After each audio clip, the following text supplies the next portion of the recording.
نحمده ونصلي ونسلم على رسوله الكريم. ہماری یہ جو نشستیں چل رہی تھیں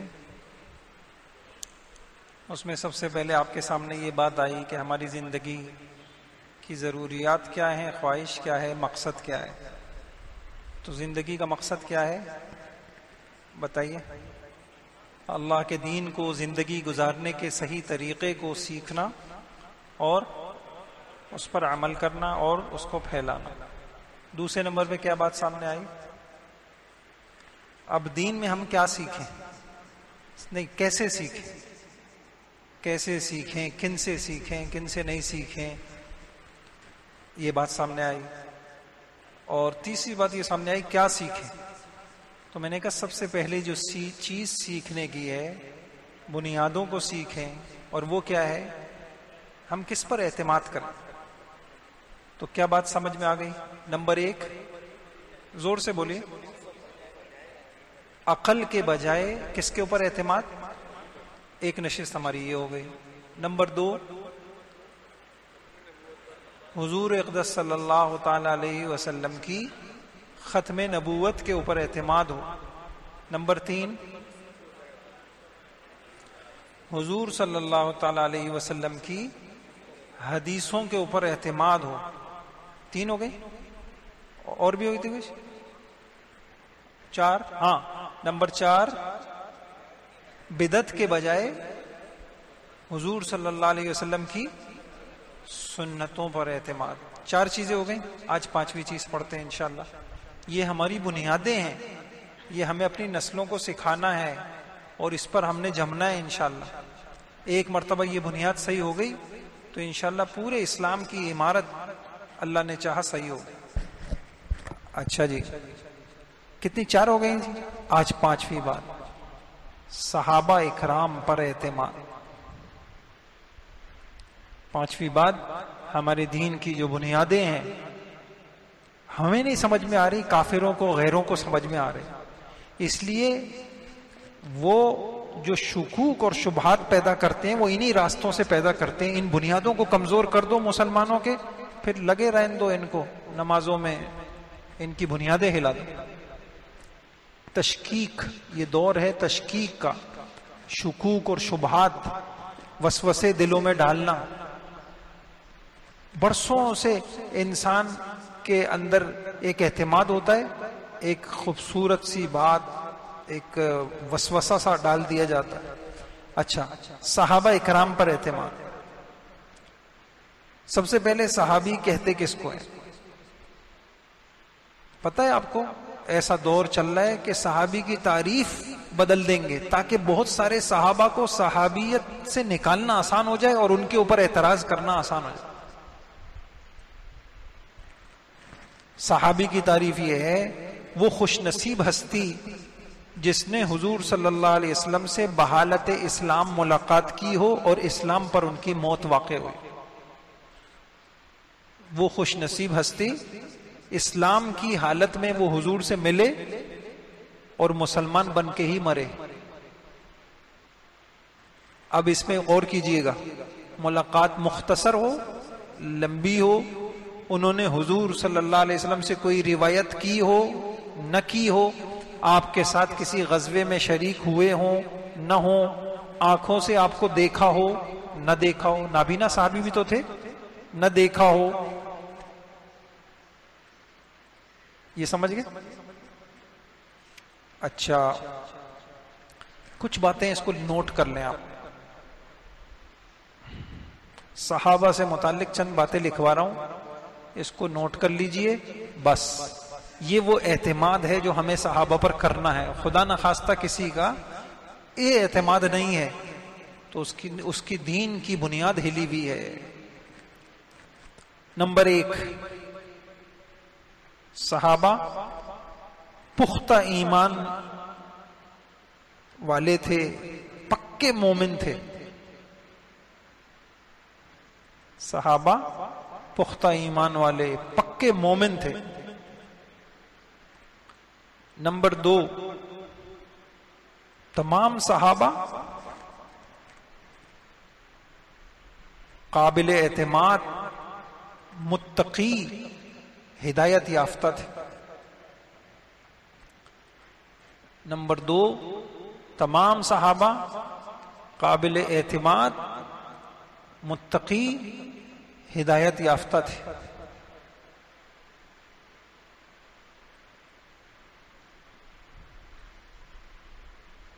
دو ہو گئے۔ نمبر 3، تمام صحابہ کے لیے مغفرت، جہنم سے حفاظت، اللہ کی رضا کا وعدہ ہے۔ تمام صحابہ کے لیے مغفرت، جہنم سے حفاظت، اللہ کی رضا، یہ وعدہ ہے۔ ابھی میں یہ سب قرآن سے آپ کو بتاؤں گا، حدیثوں سے بتاؤں گا، یہ بنیادیں ہیں ہماری۔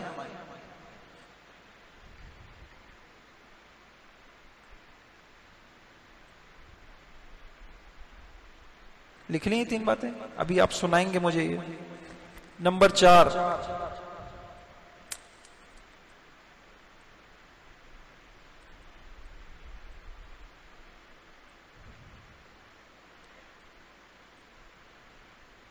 اچھا، نمبر 4،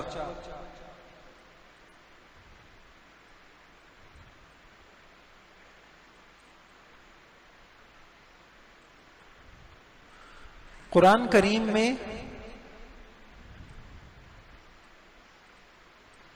ایمان والوں کی جتنی صفات آئی ہیں، صحابہ ان سب کا پہلا مصداق ہے۔ تعریف آئی ہے نا، تو وہ ساری تعریف کے پہلا مصداق کون ہے؟ صحابہ کرام۔ لکھ لیا جی؟ ایمان والوں کی جتنی صفات آئی ہیں، میں انشاءاللہ آپ کو دکھاؤں گا، اس کا پہلا مصداق کون ہے؟ صحابہ کرام۔ نمبر 5، صحابہ چنے ہوئے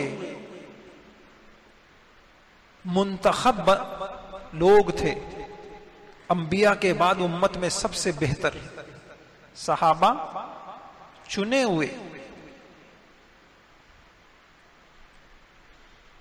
منتخب انبیاء کے بعد سے۔ کتنی باتیں ہو گئی؟ 5 جی؟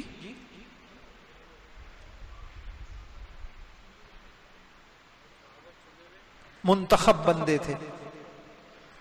اچھا، اب آپ بتائیے، میں پھر انشاءاللہ اس کا پہلی بات کیا کہی ہم نے؟ دیکھیے، صحابہ پختہ ایمان والے تھے۔ اب ایمان کے کہاں ہوتا ہے؟ ایمان تو دل میں ہوتا ہے، اس کا اظہار عمل سے ہوتا ہے، اور ان کے ایمان کی گواہی کون دے رہا ہے؟ اللہ تعالیٰ۔ اب میں آپ کے سامنے قرآن کی آیتیں پڑھتا ہوں۔ قرآن، میں یہ باتیں آپ کو اس لیے بتا رہا ہوں کہ قرآن سے زیادہ ہمارے پاس مضبوط اور ٹھوس علم کی کوئی بنیاد ہے؟ اب دیکھیے سورہ انفال کی آیت نمبر 74، والذین آمنوا وہاجروا وجاہدوا فی سبیل اللہ والذین آووا ونصروا اولئک هم المؤمنون حقا۔ اللہ، کتنا بڑا اعزاز ہے، اولئک هم المؤمنون حقا۔ اللہ پاک نے کہا صحیح معنوں میں یہی تو ہیں ایمان والے۔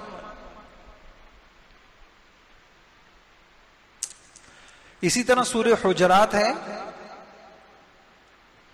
اس کی آیت نمبر 8 یا 7-8، وَاعْلَمُوا أَنَّ فِيكُمْ رَسُولَ اللَّهِ لَوْ يُطِيعُكُمْ فِي كَثِيرٍ مِّنَ الْأَمْرِ لَعَنِتُّمْ وَلَكِنَّ اللَّهَ حَبَّبَ إِلَيْكُمُ الْإِيمَانَ۔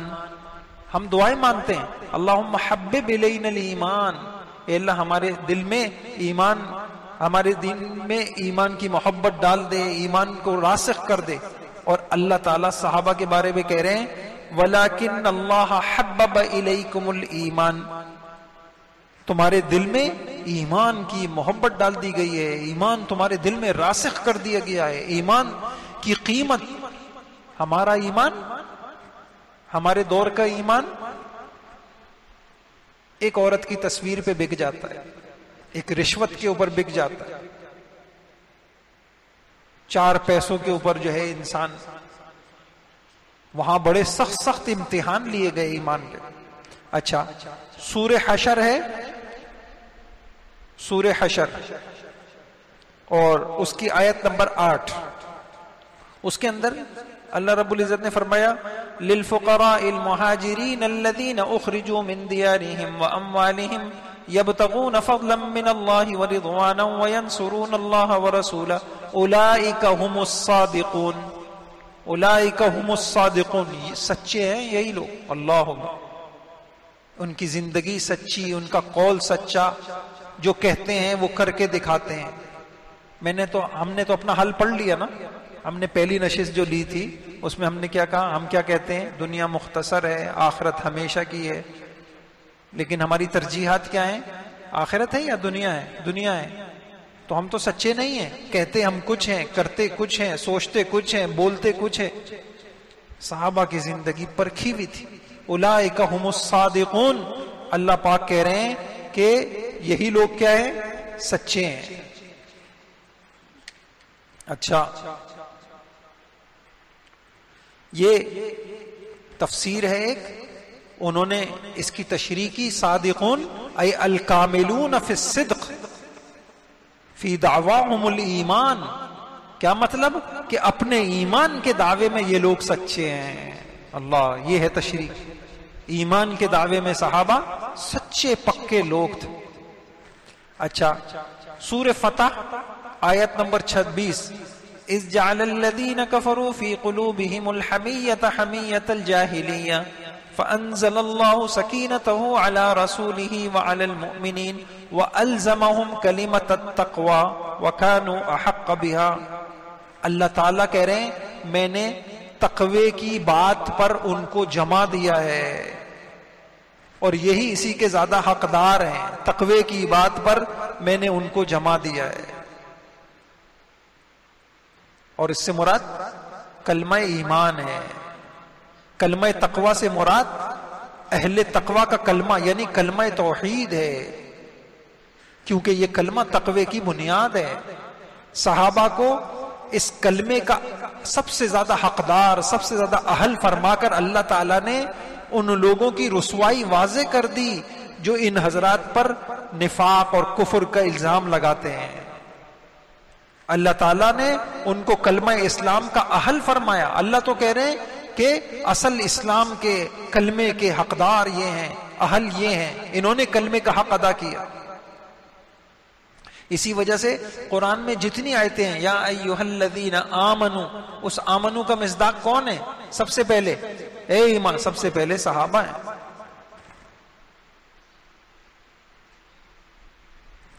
اور سورہ مجادلہ 28واں پارہ، اس کی آیت تو عجیب ہے.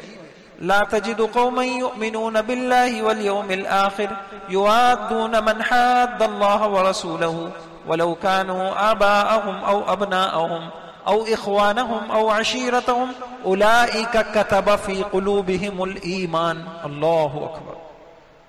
اللہ پاک کہہ رہے ہیں کہ یہ وہ لوگ ہیں کہ تم ان کو نہیں دیکھو گے کہ یہ لوگ ان لوگوں سے تعلق بنائیں، ان سے دوستی رکھیں جنہوں نے اللہ رسول کی مخالفت کی ہے. یہ جو غیروں کی دوستی اور غیروں کا تعلق ہے نا، اللہ، غیروں کی مرعوبیت، غیروں کا تعلق، غیروں کی دوستی، غیروں کو عظمت کی نگاہ سے دیکھنا، یہ سب سے بڑی بنیاد ہے اللہ کے مدد کے دور ہونے کی. حزب اللہ، اللہ کہہ رہے ہیں کہ جو حزب اللہ ہوتا ہے وہی غالب ہوتا ہے. آپ قرآن میں تلاش کریے گا حزب اللہ کون ہوتا ہے؟ جو غیروں سے تعلق نہیں ہوتا. اللہ پاک کہہ رہے ہیں کہ یہ صحابہ ایسے ہیں کہ تم نہیں دیکھو گے کہ کافروں سے دوستیاں کریں، منافقوں سے دوستیاں کریں، چاہے وہ ان کے باپ ہوں، ان کے بیٹے ہوں، ان کے بھائی ہوں، ان کے خاندان ہوں. فرمایا یہ وہ لوگ ہیں جن کے دلوں میں ایمان نقش کر گیا ہے. یہ خدا کی گواہیاں ہیں. حضرت عبداللہ ابن عمر رضی اللہ تعالیٰ عنہ سے کسی نے پوچھا هل كان اصحاب رسول اللہ صلی اللہ علیہ وسلم یضحکون، کیا صحابہ وہ تو بڑے ایمان والے تھے، وہ ہنستے تھے. انہوں نے فرمایا نعم والایمان فی قلوبہم اعظم من الجبل. ہنستے تھے، کھاتے تھے، پیتے تھے، کاروبار کرتے تھے، لیکن اس حال میں بھی ایمان ان کے سینوں میں پہاڑوں سے زیادہ تھا. ان کا ایمان. وہ بخاری شریف کی روایت ہرقل کی میں نے تھوڑا سا آپ کو واقعہ سنایا تھا، تو ہرقل نے ایک سوال یہ بھی کیا تھا، هل يرتد احد منهم سخطة لدينه بعد ان يدخل فيه. یہ جو تم کہہ رہے ہو کہ کوئی پیغمبر آئے ہیں، تو یہ بتاؤ کیا ان کے دین میں داخل ہونے والا کوئی شخص ان کے دین میں داخل ہونے کے بعد پھر جاتا ہے، مرتد ہو جاتا ہے؟ انہوں نے کہا نہیں، ایسا تو نہیں ہوتا. وہ مکہ کی گرم ریتیلی زمینوں پر، پتھریلی زمینوں پہ ان کو گھسیٹا جاتا ہے، ان کو کوڑے لگائے جاتے ہیں اور ان کو سزائیں دی جاتی ہیں. وہ ایک ہی کہتے ہیں احد احد، وہ نہیں، کوئی ایسا نہیں دیکھا. اس نے کہا کذالک الایمان حین تخالطہ بشاشۃ القلوب. یہ ایمان ہوتا ہے جب دلوں میں ایمان آ جاتا ہے تو پھر یہی کیفیت ہوتی. پھر سورہ احزاب میں ہے وَلَمَّا رَأَى الْمُؤْمِنُونَ الْأَحْزَابَ قَالُوا هَذَا مَا وَعَدَنَا اللَّهُ وَرَسُولُهُ وَصَدَقَ اللَّهُ وَرَسُولُهُ وَمَا زَادَهُمْ إِلَّا إِيمَانًا. کیسے بھی حالات ہوں صحابہ کے، وہ خدا کی ذات کے اوپر بھروسہ، ایمان، توکل، اللہ کی ذات پہ یقین، اللہ کے وعدوں پہ یقین، غیبی نظام کے اوپر یقین. میں نے آپ کو واقعہ سنایا تھا، خندق جیسا موقع ہے، سارا کفر مسلمانوں کو مٹانے پہ لگا ہوا ہے، لیکن ان کا ایمان دیکھیں، حضور کو نہیں چھوڑ لے. وما زادہم الا ایمانا وتسلیما. ان کا ایمان بڑھ. جاسوس آ رہے ہیں، آ کے کہہ رہے ہیں سارا کفر تمہارے خلاف جمع ہوا ہے، ان الناس قد جمعوا لکم فاخشوہم فزادہم ایمانا وقالوا حسبنا اللہ ونعم الوکیل. کیسی حال کے اندر. بلکہ عجیب بات کہ ان کا ایمان اللہ کو اتنا پسند آیا کہ اللہ پاک نے یہ کیا کہہ دیا، فَإِنْ آمَنُوا بِمِثْلِ مَا آمَنْتُمْ بِهِ فَقَدْ اهْتَدَوْا. تمہارا ایمان بھی اسی وقت معتبر ہے ان جیسا ایمان ہو تمہارے.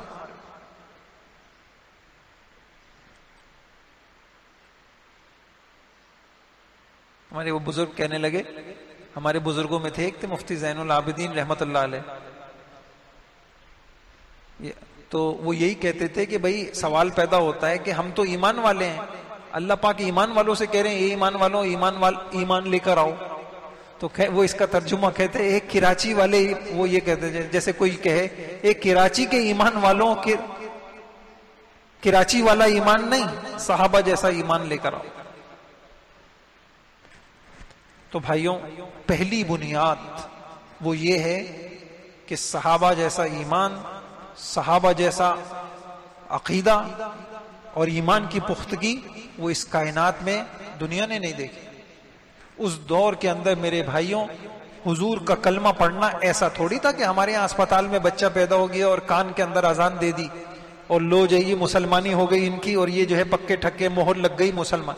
اس دور میں کوئی کلمہ پڑھتا تھا تو اس کلمے کا مطلب یہ تھا اب گھر بار بھی گیا، اب سب کچھ گیا، اب سب کچھ. یہی وجہ ہے کہ بیعت عقبہ کے وقت، واقعہ یاد آیا، بیعت عقبہ کے وقت جب انصار آئے تھے اور حضور ایک گھاٹی میں ان سے بیعت لے رہے تھے کہ ٹھیک ہے چلیں ہم آپ کو لے کے جاتے ہیں، تو حضرت عباس کھڑے ہوئے تھے اور انہوں نے کھڑے ہو کے ان کو پختہ کرنے کے لیے کہا، سوچ بھی رہے ہو کس بات پہ بیعت کر رہے ہو، ساری دنیا سے جنگ کرنا پڑے گی، اپنے ماں باپ، اپنے بیوی بچے، اپنا کاروبار سب قربان کرنا پڑے گا، اگر یہ سب کر سکتے ہو تو ان کو لے جاؤ ورنہ پھر ان کو ہمارے پاس ہی رہنے دو. اس دور کے اندر ایمان لانے والا آج کا ایک شخص اٹھتا ہے اور نعوذ باللہ صحابہ کے بارے میں، ایمان کے بارے میں جو ہے نا باتیں کرنا شروع کر دیتا ہے، جس کی حالت یہ ہے، یعنی آج کی حالت کیا ہے؟ آج تو ایک ملازمت کے اوپر ایمان چلا جائے، لوگ زکوٰۃ سے بچنے کے لیے قادیانی لکھوا دیتے ہیں، اپنے کو غیر مسلم لکھوا دیتے ہیں 4 پیسے کے خاطر. ملازمت کے اندر ہوتے ہیں، پتہ ہوتا ہے کہ حکومت کے اس ادارے میں ہے، فلاں کو مارنا، فلاں کو پکڑنا، فلاں کو قید کرنا، یہ سب ظلم ہے. نہیں جی، ملازمت تو خدا ہے، ملازمت کیسے چھوڑی جا سکتی؟ اس دور کا شخص اور وہ باتیں کرے صحابہ کے ایمان، جس کے ایمان کی کیفیت یہ ہے کہ فجر کی نماز جو ہے، فجر کی نماز مسجد میں پورے سال نہیں ہو پاتی،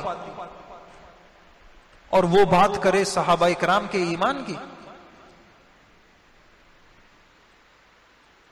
کہ ان کا ایمان، سارے مرتد ہو گئے تھے نعوذ باللہ، ان میں سے صرف اتنے چند ایمان والے تھے. ایک شخص تھے، ان کو جو ہے وہ کچھ یہ چیز دل میں پیدا ہو گئی کہ میں نے بھی دین کے لیے بڑی قربانی دی ہے. نیک تھے، اللہ تعالیٰ نے ان کو ہدایت دینی تھی، سمجھانا تھا، تو ان کو خواب آیا، اور خواب میں انہوں نے دیکھا کہ جیسے حضور علیہ الصلوۃ والسلام کے ساتھ کسی بیل گاڑی یا کسی چیز کے اندر وہ سفر کر رہے ہیں، صحابہ بھی بیٹھے ہوئے، تو کسی ایسی اونچی جگہ پر وہ گئی تو وہ واپس آنے لگی، اور خطرہ ہوا کہ وہ الٹ نہ جائے. تو کہنے لگے کہ میں بھی جلدی سے اترا اور کہیں آس پاس پتھر تلاش کرنے لگا، تاکہ وہ جیسے گاڑی پیچھے ریورس ہو رہی ہوتی ہے تو پیچھے پتھر لگا دیتے ہیں، تاکہ میں پتھر لگا دوں. میں نے دیکھا صحابہ اترے اور صحابہ نے اپنے سر رکھ دیے.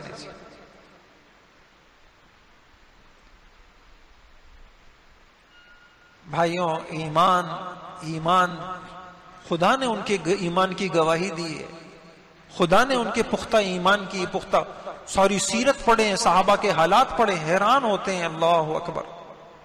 ابو بکر کا ایمان، عمر رضی اللہ عنہ کا ایمان، حضرت عثمان رضی اللہ کا ایمان، حضرت علی رضی اللہ کا ایمان، حضرت معاویہ رضی اللہ کا ایمان، ہم سب کی ساری اشتاق راتوں کی عبادتیں، شب قدر کی عبادتیں، ہمارے اعتکاف، ہمارا خرچ کرنا سب جمع کر جائے. وہ جو اپنی جان ہتھیلیوں پہ رکھ کر ایک لمحے کے لیے حضور کے ساتھ نکلتے تھے اپنے گھر، اپنی بیوی بچوں کو چھوڑ کے، وہ ترازو کے اندر، وہ ہم سب پورے کراچی والوں کی نیکیاں، وہ ترازو میں وہ ان کا ایک لمحے کے لیے اپنی جان ہتھیلیوں پہ رکھ کے نکلنا، وہ بھاری ہے. اور میں اپنے پاس سے نہیں کہہ رہا، حضور نے کہا تھا کہ میرے صحابہ نے اتنا سا جو خرچ کیا ہے، وہ ایمان، اخلاص اور احسان، ان کی کیفیات اتنی اونچی ہیں کہ تم پہاڑوں کے برابر بھی خرچ کر دو، تم میرے صحابہ کے نہیں پہنچ سکتے. کیا ایمان تھا! یعنی حضور جا رہے ہیں اور پوچھ رہے ہیں ایک صحابی سے، ہاں بھائی کس حال میں صبح کی؟ کہا ایمان کی حال میں صبح کی. اور ایمان کی کیفیت یہ بتا رہے ہیں، اللہ اکبر، کہ میں کیفیت یہ ہے گویا کہ میرے سامنے سے سارے پردے ہٹ چکے ہیں، جنت والوں کو اپنی آنکھوں سے دیکھ رہا ہوں. میں نے آپ کو کہا نا، ایمان غیب کا نام ہے. ان کی غیب کے اوپر تصدیق اتنی بڑھی ہوئی تھی، غیب کے اوپر ایمان، غیب پر یقین اتنا بڑھا ہوا تھا، کہنے لگے پردے ہٹے ہوئے کہ جنت والوں کو اپنی آنکھوں کے سامنے دیکھ رہا ہوں. جہنم والوں کو چیختا چلاتا وہ اپنی آنکھوں کے، جو جنت والوں کو دیکھ رہا ہو اس کی عبادت کیسی ہوگی، اس کا گناہوں سے بچنا کیسا ہوگا، اس کی معرفت کیسی ہوگی، اس کا تقوی کیسا ہوگا، اس کی للہیت کیسے. ابھی مجھے کچھ دنوں پہلے ایک بڑے اللہ والے کہنے لگے معرفت والوں کی ایک رکعت لوگوں کی ہزاروں رکعتوں سے بہتر ہے. خدا کی معرفت جس کو نصیب ہو جائے، خدا کی محبت جس کو نصیب ہو جائے، خدا پہ ایمان حقیقی جس کو نصیب ہو جائے، وہ لوگوں کی ساری عبادتوں سے وہ بہتر. بھائیوں، ایمان تو سمجھنا ہے اس دور کے اندر کیوں صحابہ اکرام کی یہ ٹی وی پہ، چینلوں پہ کیوں ان کو موضوع بحث بنایا جا رہا ہے. ان کو پتا ہے کہ اگر بیچ میں سے یہ کڑی نکال دی جائے تو پھر امت کے پاس کچھ بچتا نہیں ہے. لہٰذا کسی طریقے سے امت کو ان کے بارے میں شک میں مبتلا کر دو. میں آگے انشاءاللہ تفصیل عرض کرتا ہوں. تو اپنے ایمان کی سلامتی، اپنے ایمان کی حفاظت یہ ہے کہ حضور کے جو یہ شاگرد تھے، اولین شاگرد، سب کچھ تن من دھن حضور کے اوپر قربان کرا، ان کے برابر کوئی نہیں ہو سکتا. کیا خوف کا عالم ہوگا. یہاں خوف کا عالم آ جائے، خوف کا عالم کرونا میں ایک تھوڑا سا ایک خوف کا ایک جھلکی نظر آئی تھی نمازوں میں فاصلے ہو گئے تھے، مسجدوں کے انداز بدل گئے تھے، مسجدوں کے رخ ختم ہو گئے تھے، موت کے خوف سے حالات بدل گئے تھے، سوچنے کے انداز بدل گئے تھے۔ وہاں تو ہر وقت موت کا، گھر والوں کا، سب کا خوف ہوتا تھا۔ اس خوف میں کلمہ کہنا، اس خوف کے اندر حضور کے ساتھ دینا، کیا ایمان اس کے لیے چاہیے تھا۔ اور سب سے بڑی بات ہے، سوچنے کی بات ہے، مجھے اور آپ کو حضور کے دور میں کیوں نہیں پیدا کر دیا گیا؟ اللہ کو پتا تھا کہ ایک عالمی پیغمبر ہے، اس کو جس طرح کی قربانیاں دینی ہیں اس کے ساتھ رہنے کے یہی اہل ہیں۔ جو مخالفت کرتے تھے تو ڈٹ کے کرتے تھے، جب حق ان کو سمجھ میں آتا تھا پھر وہ نہیں دیکھتے تھے کہ کیا بیوی، کیا بچے، کیا جان، کیا مال، کیا کاروبار۔ جب ان کو ایک بار حق سمجھ میں آ جاتا تھا پھر وہ کسی کو نہیں دیکھتے تھے۔ علی میاں نے یہ بات لکھی ہے، یہ خاص کیفیت تھی صحابہ کی جس کی وجہ سے اللہ تعالیٰ نے ان کو حضور کا صحابی بنایا اور ان کو ساتھی بنایا، مددگار بنایا، کہ جب بات نہیں سمجھ میں آئی تو اکرمہ مخالفت کرتے رہے، ابو جہل کے بیٹے مخصاری ہر مارکے میں حضور کے مخالف رہے، لیکن جب بات سمجھ میں آ گئی اللہ اکبر تو پھر موت پہ بیعت کر رہے ہیں۔ میرے ہاتھوں پہ کوئی بیعت کرے موت پر، اور پھر موت پر بیعت کر کے پھر حضور کے دین کے لیے لڑ رہے ہیں۔ اور آپ کیا ایمان لے کے چل رہے؟ ابھی یہاں بیانات ہوئے نا، ہمارا ایمان تو یہ، ہم ایمان والوں کا ایمان یہ ہے جنہوں نے اعتکاف کیے ہیں کہ ابھی جو ہے اعتکاف سے نکلیں گے تو سب سے پہلے جا کے حضور کی اس سنت کو نالیوں میں بہائیں گے۔ ہمیں تو اگر پتہ چل جائے کہ بیٹا تمہارا رشتہ اس وجہ سے نہیں ہوگا کہ تمہاری داڑھی ہے تو داڑیاں کٹ جائیں گی، تمہارا رشتہ اس وجہ سے نہیں ہوگا کہ تم پردہ کرتی ہو تو پردے اتر جائیں گے۔ ہماری کیا منہ ہے کہ ہم صحابہ کے ایمان کے اوپر بات کریں؟ اس دور کے حالات کو سامنے رکھیے اور پھر صحابہ کی، حضور اللہ کی ان گواہیوں کو سامنے رکھے، پھر تاریخ کو میں آگے عرض کروں گا۔ تاریخ کو چھوڑیے، ابھی یہ میں نے آپ کے سامنے آیت نمبر بھی اسی لیے بتا دی ہیں آپ کو کہ یہ خدائی گواہیاں ہیں، یہ خدا کی گواہیاں ہیں جو دلوں کے بھیدوں کو جانتا ہے، جو دلوں کے بھیدوں کو جانتا ہے۔ نہیں ہماری اپنی کیا عبادتیں ہیں، اس میں کتنی نفس کی شرارتیں ہوتی ہیں، دکھلاوا ہے، نام نمود ہے، ریا ہے، اغراض ہیں، کیا ہماری عبادتیں، کیا ہمارا اخلاص۔ ہم تقریر کرتے ہیں اس کے بعد اس کے خواہش مند رہتے ہیں کوئی ہماری تعریف کرے، ہم خرچ کرتے ہیں اس کے بعد ہم خواہش رکھتے ہیں، وہاں تو کچھ بھی نہیں تھا۔ صبرن یا آل یاسر، پٹ رہے ہیں، ماں کو بھی یہ باندھا ہوا ہے، بیوی بھی بندھی ہوئی ہے، ماں بھی بندھی ہوئی ہے، کوڑے لگ رہے ہیں، صبرن، صبر کرو، صبر کرو یا رسول اللہ، صبر کرو، صبر کرو۔ کیا ایمان تھا، اللہ اکبر۔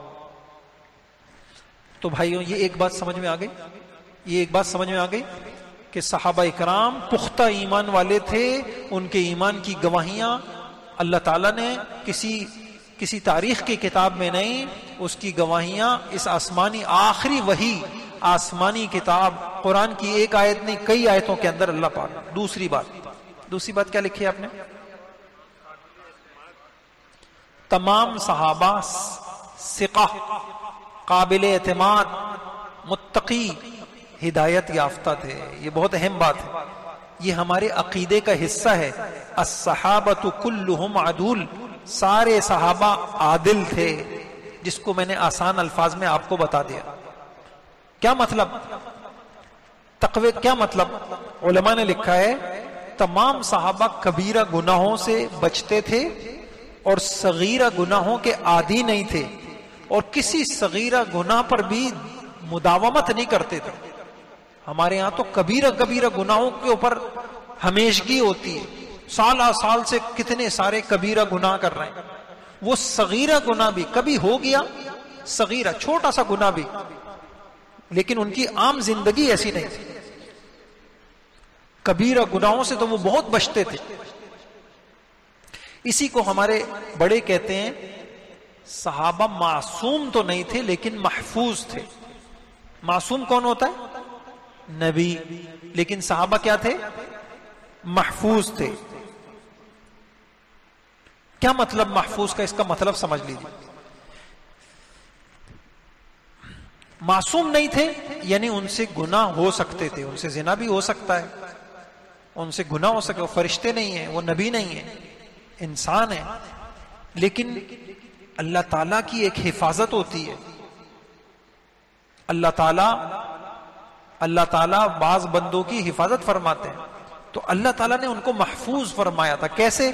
کہ اگر، یہ غور سے سنیں میری یہ بات، اگر عمر بھر میں کوئی گناہ ان سے ہو گیا تو قرآن نے ضمانت دی تھی کہ وہ اس پر قائم نہیں رہیں گے، وہ توبہ کریں گے. ایک بات، یا نبی کی صحبت اور ان کی نصرت اور دینی خدمات اور ان کی بے شمار نیکیوں کی وجہ سے اللہ ان کو معاف کریں گے. ہم یہ اصول سمجھیں. ہمارا دنیا میں بھی اصول ہے. ایک شخص نے آپ کے ساتھ ساری زندگی بڑی خیرخواہی والی زندگی، مشکل حالات میں آپ کا ساتھ دیا، پھر کسی وقت وہ آپ کے بارے میں کوئی غلط بات کہہ دیتا ہے، تو اگر آپ کے اندر مروت، دیانت، انصاف ہے تو آپ کیا کہتے ہیں؟ آپ کہتے ہیں کہ یار اس بندے نے ساری زندگی میرا بھلا کیا ہے، ٹھیک ہے غلطی ہو گئی اس سے، تو میں اس بندے کی پچھلی قربانیوں کو سامنے رکھ کے کیا کرتا ہوں؟ معاف کرتا ہوں. یہ ایک شریف انسانوں کا ایک اصول ہے، یہ فطرت ہے، یہ فطرت کا تقاضا ہے. شعر ہے، میں بھول جاتا ہوں، ایک عربی کا شعر ہے کہ جب شریف آدمی اور سخی آدمی کوئی جرم کرتا ہے تو اس کی خیر خواہیاں، اس کی قربانیاں میرے پاس سفارش لے کے آتی ہیں کہ اس کو معاف کرو، اس نے تمہارے ساتھ بڑا خیال کیا. اور یہ قرآن کا اصول بھی ہے، ان الحسنات یذہبن السیئات. ان الحسنات، اس لیے نیکیوں کو آدمی معمولی نہ سمجھے. کیا پتا کہ اللہ پاک کو کون سی نیکیاں پسند آ جائیں اور اللہ پاک کہیں کہ ٹھیک ہے چلو غلطیاں تو تم نے کی ہیں لیکن تمہاری طبیعت نیکیوں والی تھی، اس کی وجہ سے میں یہ معاف کروں. تو صحابہ سے غلطیاں ہوئیں، یا اول تو ان کی کیفیت عجیب تھی. اللہ، وہ میرے آپ کی طرح نہیں تھے. گناہ ہو رہے ہیں، بیانات سن رہے ہیں، بیانوں کے اندر گناہ کے، وہ تو ایک گناہ ہو جائے بے چین ہو جاتے تھے. اللہ اکبر. ان کے اندر ایسی ایمان، یعنی میں ایک آدھ واقعات آپ کو سنا دیتا ہوں، آپ حیران ہوں گے. ایک غلطی ہو گئی صحابی سے، اپنے آپ کو مسجد کے ستون سے ایک نہیں کئی صحابہ نے اپنے آپ کو مسجد کے ستونوں سے باندھ لیا، نہ کھا رہے ہیں، پھر بے ہوش ہو کے گر گئے. غلطی ہو گئی، ایک غلطی ہو گئی. ساری زندگی حضور کے ساتھ گئے ہیں جہاد میں، ایک مرتبہ نہیں جا سکے، اوئے ہوئے غلطی ہو گئی ہے، ستونوں سے باندھ لیا اپنے آپ. صحابی سے زنا ہو گیا، غلطی ہو گئی، انسان ہے.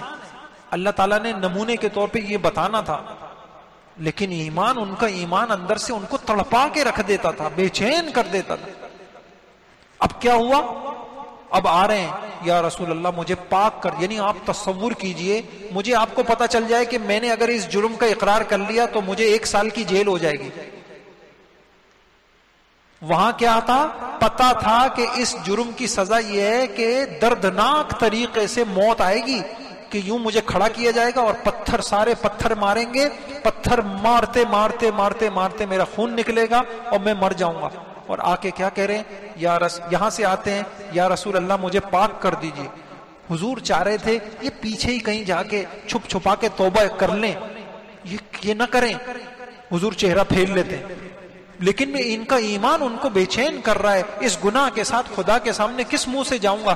یہاں سے آ جاتے ہیں، یا رسول اللہ مجھے پاک کر دے. حضور چہرہ پھیر لیتے، پھر سامنے آ جاتے. پھر حضور صلی اللہ علیہ وسلم پھر موقع دیتے ہیں، بھئی یہ پاگل تو نہیں ہے، اس کو کوئی جنون تو نہیں ہو گیا.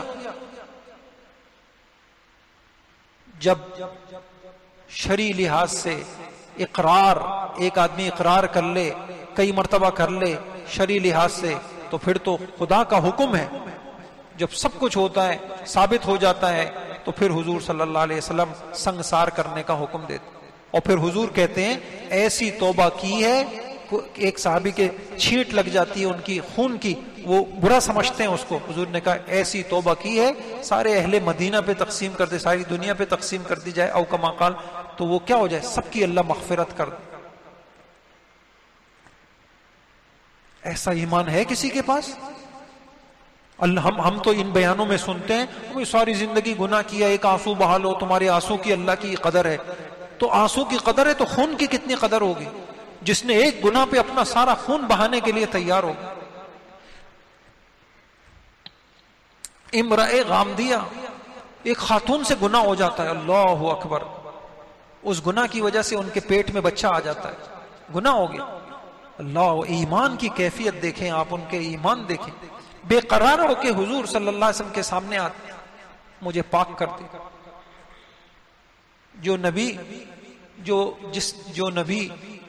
جو امت کے لیے اتنا رؤوف اور مہربان ہو، کیا اس کے قلب کی کیفیت ہوگی کہ ایک عورت ہو کہ اس کو سنسار کیا جائے، لیکن خدا کا حکم ہے.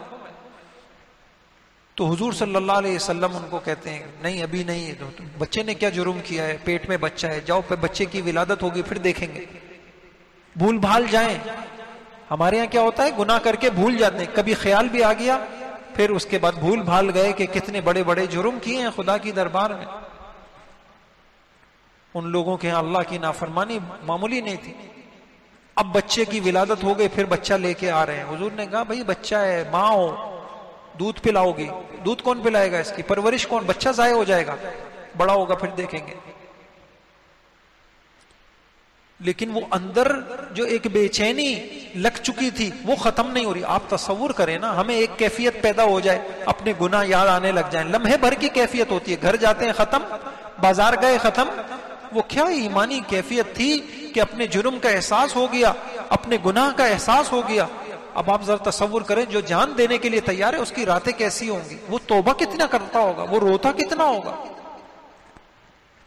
اب کیا کر رہی ہیں، اب بچے کو ہاتھ میں پکڑ کے، جب بچہ بڑا ہو گیا ہاتھ میں پکڑ کے لا رہے ہیں، بچے کے ہاتھ میں روٹی کا ٹکڑا ہے، گویا یہ بتانا چاہ رہی ہیں اب تو یہ میری دودھ سے مستغنی ہو چکا ہے، اب تو یہ روٹی کے اوپر جی سکتا ہے. پھر حضور اس بچے کو کسی کی پرورش میں دیتے ہیں اور پھر ان کو سنسار کیا جاتا ہے. کیا ایمان تھا.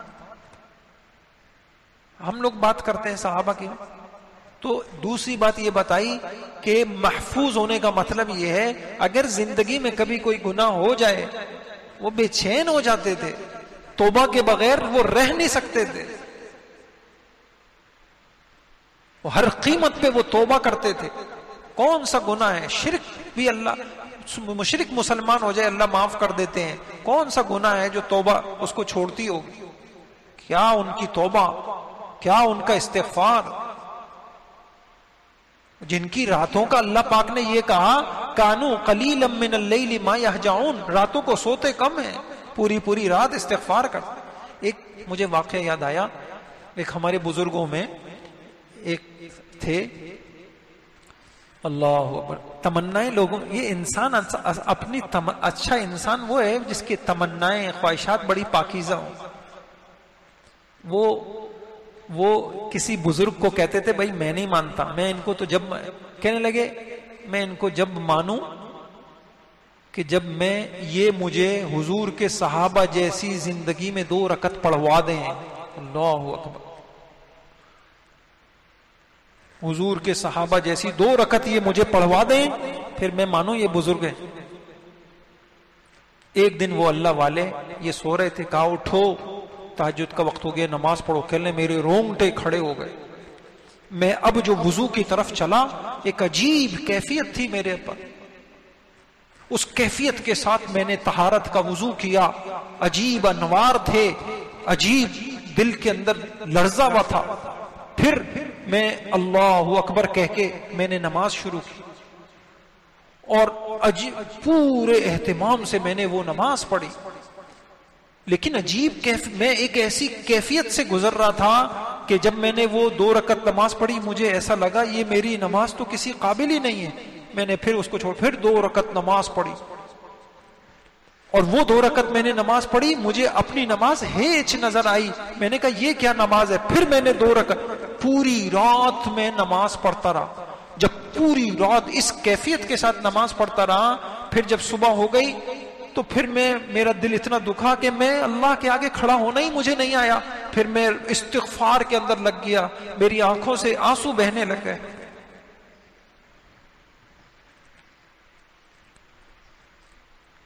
پھر صبح ان بزرگ نے کہا یہ تھی صحابہ کی نماز، یہ تھی صحابہ کی نماز۔ ہمارے پاس تو زندگی کا ایک سجدہ ایسا نہیں ہے، ہم کیا بات کرتے ہیں صحابہ کی، ایک سجدہ ہمارے پاس نہیں ہے۔ اللہ کی محبت کا سجدہ جس کو کہتے ہیں، بہت کوسوں دور ہیں ہم محبت، ہمارے دل تو خواہشات سے بھرے ہوئے ہیں، خواہشات والوں کو کہاں اللہ کی معرفت ہوتی ہے۔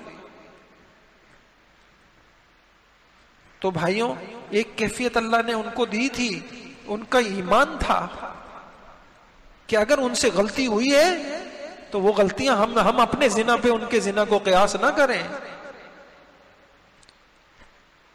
ان سے غلطی ہوتی تھی، وہ مچل جاتے تھے، وہ تڑپ جاتے تھے، وہ اپنا سب کچھ لگا دیتے تھے، اور پھر حضور کی صحبت، اس کے اثرات تھے، حضور کی دعائیں۔ آپ نے نہیں سنا قصہ، بخاری شریف کا قصہ ہے، حضور اقدس صلی اللہ تعالی علیہ وسلم کو خبر ہوئی کہ ایک صحابی نے جاسوسی کا خط لکھ دیا ہے کافروں کو۔ حضور صلی اللہ علیہ وسلم نے صحابہ کو، حضرت علی رضی اللہ کو، حضرت زبیر رضی اللہ کو بھیجا اور کہا کہ جاؤ روضۃ خاک کے اوپر تم کو ایک خاتون ملیں گی اور ان کے پاس ایسا جاسوسی کا خط ہوگا، اس کو پکڑ لینا۔ وہ خط ملتا ہے، وہ پکڑا جاتا ہے، حضور ان صحابی کو بلاتے ہیں، اور وہ صحابی کتنے ہیں؟ وہ صحابی بدری صحابی ہیں جو جنگ بدر میں حضور کے ساتھ، جنگ بدر میں جنہوں نے حضور کا ساتھ دیا، ان کا مقام بہت اونچا ہے۔ حضور ان کو خط دکھاتے ہیں کہ ما ھذا یا حاتب، اس کی وضاحت کریں گے آپ، یہ کیا ہے؟ کیا پیارا مزاج تھا حضور صلی اللہ علیہ وسلم۔ انہوں نے کہا یا رسول اللہ منافق نہیں ہوں، اپنی غلطی کا اعتراف کرتے یہ کہا ٹھیک ہے میرا خط ہے، آپ جلدی نہ کیجئے فیصلہ کرنے میں، آپ پہلے مجھے صفائی کا موقع دیجئے، میری بات سن لیجئے۔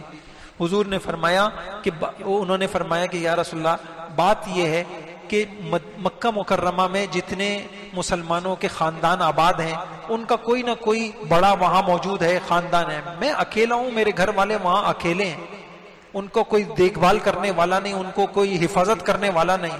میں نے سوچا اس خط کے ذریعے کافروں پر ایک احسان کر لوں تاکہ وہ اس احسان کی وجہ سے میرے گھر والوں کو کچھ نقصان نہ پہنچائیں۔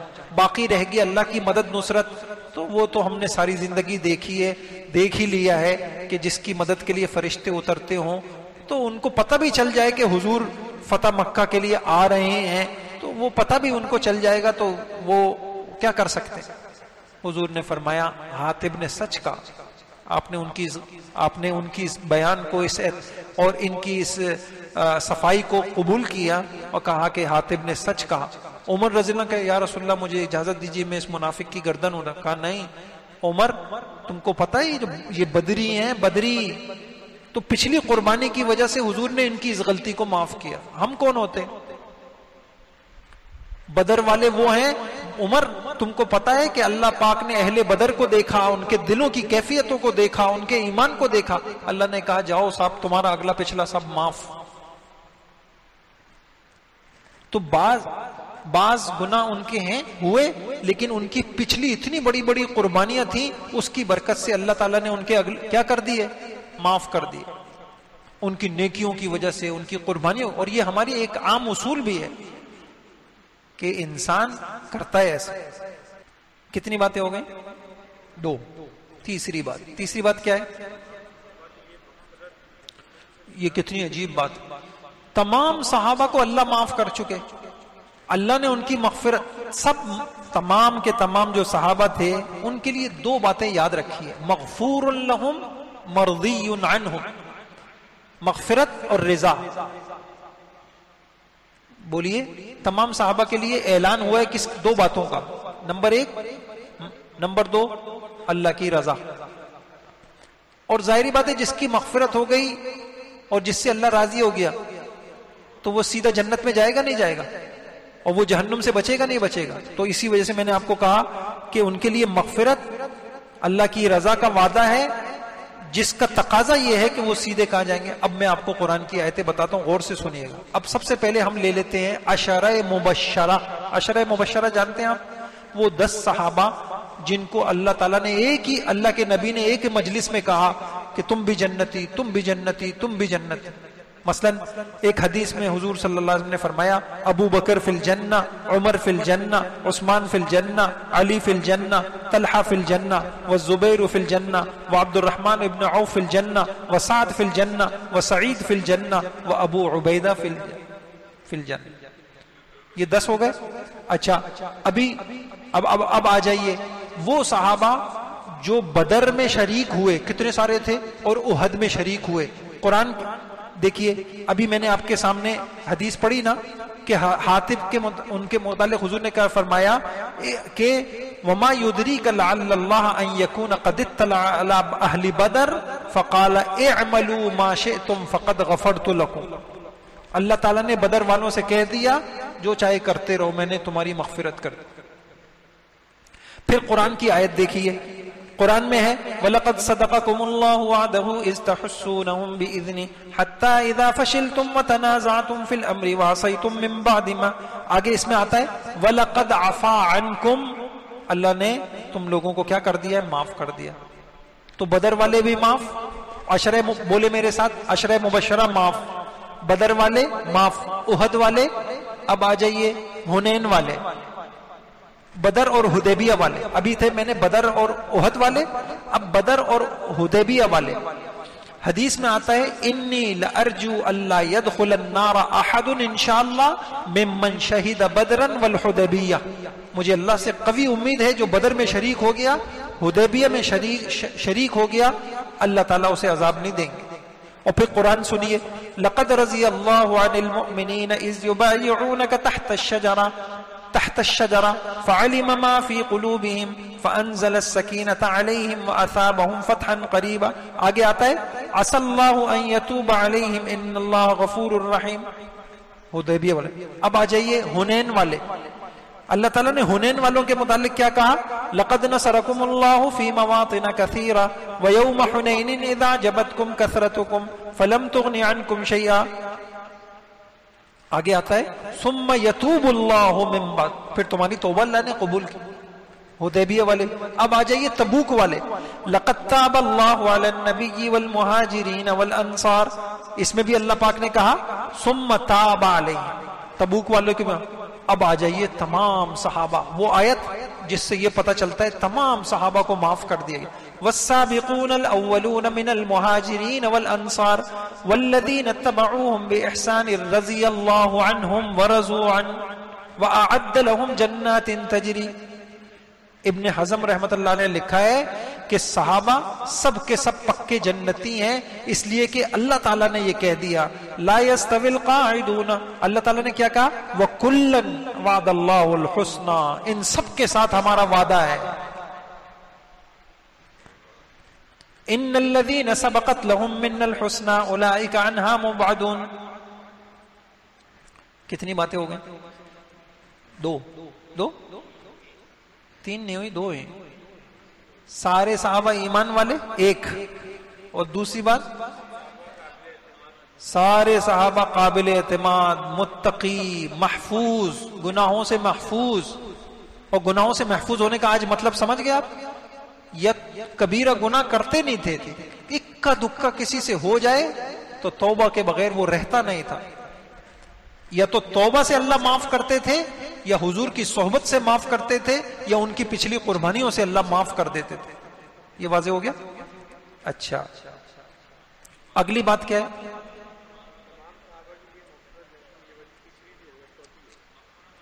وہ الگ تھی بات, ہاں وہ الگ بات تھی.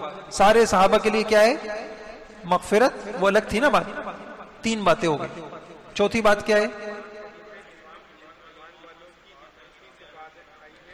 قرآن کریم میں ایمان والوں کی جتنی صفات آئی ہیں ان سب صفات کا اعلیٰ مصداق کون ہے؟ اب میں آپ کو قرآن کی صفات بتاؤں تو آپ حیران رہ جائیں گے. میں تقریباً آپ کو 25-26 صفات بتاؤں قرآن، 25 نہیں 36 صفات میں نے پورے قرآن سے دیکھا. میں نے کیا دیکھا؟ بڑوں نے جمع کیا. دیکھیے قرآن میں آتا ہے مسلمین، مؤمنین، قانتین، خاشعین، صادقین، صابرین، متصدقین، صائمین، حافظین، ذاکرین، منفقین، مستغفرین، صدیقین، شہداء، صالحین، تائبین، عابدین، حامدین، سائحین، راکعین، آمرین بالمعروف والناہون عن المنکر، حافظین لحدود اللہ، سابقین، رحماء، اولیاء، راشدین. اور قرآن کے اندر آتا ہے محسنین، مخبتین، موقنین، متوکلین، مہتدین، متطہرین، مقربین، مخلصین، مجاہدین، مفلحین، متقین، خیر البریہ، خیر الامہ، امت وسط. یہ اتنی بڑی بڑی جو صفات ہیں ان کا سب سے پہلا مصداق میں اور آپ نہیں. پہلا مصداق کون ہے؟ صحابہ ہیں. کسی نے بڑی اچھی بات کی صحابہ کے متعلق، نظریں نیچی، خیالات اونچے، فکر وسیع، دل نرم، طبیعت فقیرانہ، ذہن عالمانہ، چہرہ مسکراتا ہوا، زبان دلیرانہ، اخلاق پیغمبری، معاملات دیانت دارانہ، قدم نفس پر، انجام عرش پر، جوانی جنگی، محبت تلوار سے، خوف قہار سے، شوق شہادت کا، آرزو جنت کی.